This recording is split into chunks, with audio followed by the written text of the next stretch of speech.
एक छोटे से गांव में एक बूढ़ी माई रहती थी। उसके पास ना परिवार था ना कोई अपना। अकेलेपन से जूझती माई ने अपनी पूरी जिंदगी कठिनाइयों में बिताई। एक दिन गांव में एक महात्मा जी पधारे। माई ने बड़े प्रेम और आदर से उनका स्वागत किया। जब महात्मा जी जाने लगे तो माई ने अपने हृदय की व्यथा उन्हें बताई। महात्मा जी, मुझे मेरा अकेलापन सहा नहीं जाता। आप तो ईश्वर के परम भक्त हैं। कृपा करके ऐसा आशीर्वाद दीजिए जिससे इस अकेलेपन को खत्म किया जा सके।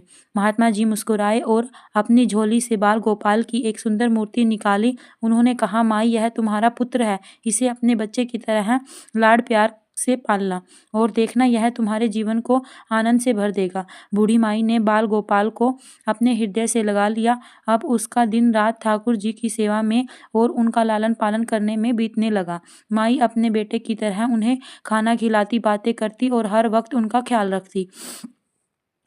गांव के कुछ शरारती बच्चों ने माई को इस तरह ठाकुर जी की सेवा करते देखा। उन्होंने हंसी मजाक करने की सोची।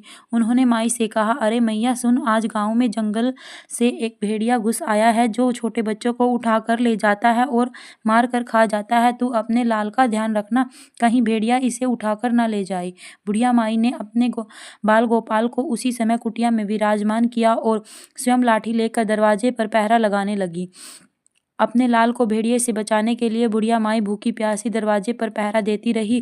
पहरा देते देते एक दिन बीता, फिर दूसरा, फिर तीसरा और 5वां दिन बीत गया। बुढ़िया माई 5 दिन और 5 रात लगातार भेड़िए के से अपने गोपाल को रक्षा के लिए पहरा देती रही। उस भोली भाली मैया का यह भाव देखकर ठाकुर जी का हृदय प्रेम से भर गया। अब ठाकुर जी को मैया के प्रेम का प्रत्यक्ष रूप से आस्वादन करने की इच्छा हुई। भगवान बहुत ही सुंदर रूप धारण करके वस्त्र आभूषण से सुसज्जित होकर माई के पास आए। ठाकुर जी के पांव की आहट पाकर माई डर गई कि कहीं दुष्ट भेड़िया तो नहीं आ गया मेरे लाल को उठाने के लिए। माई ने लाठी उठाई और भेड़िए को भगाने के लिए उठ खड़ी हुई। तब माँ श्याम सुंदर ने कहा, मैया, मैं तेरा वही बालक हूँ जिसके तुम रक्षा करने बैठी हो। माई ने कहा, क्या? चल हट, तेरे जैसे बहुत देखे हैं, तेरे जैसे सैकड़ों अपने बाल गोपाल पर निछावर कर दूं। अब मैं ऐसे मत कहियो, चल भाग यहाँ से। ठाकुर जी मैया के इस भाव और निष्ठा को देखकर बहुत ज्यादा प्रसन्न हुए। ठाकुर जी मैया से बोले कि अरे मैया, अरे मेरी भोली मैया, मैं त्रिलोकीनाथ भगवान हूँ, मुझसे जो चाहे वर मांग लो, मैं तेरी भक्ति से प्रसन्न हूँ। बुढ़िया माई ने कहा, अच्छा आप भगवान हो तो आपको 100 बार प्रणाम करती हूँ। कृपा कर मुझे यह वरदान दीजिए कि मेरे प्राण प्यारे लाल को भेड़िया ना ले जाए। अब ठाकुर जी और ज्यादा प्रसन्न हुए।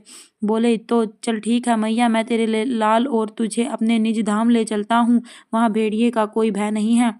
इस प्रकार प्रभु बुढ़िया माई को अपने निज धाम ले गए। तो दोस्तों, इस बूढ़ी माई की कहानी से हमें यही सीख मिलती है कि भगवान को पाने का सबसे सरल मार्ग है भगवान को निष्काम प्रेम करना। अगर आपको यह वीडियो पसंद आया हो तो इसे लाइक करें और शेयर करना ना भूलें। चैनल को जरूर सब्सक्राइब कर लें। आपका प्यार और सपोर्ट ही मुझे अच्छे वीडियोज़ बनाने के लिए मोटिवेट करता है। तो मिलती हूँ आपसे एक नए वीडियो में। हर हर महादेव। धन्यवाद।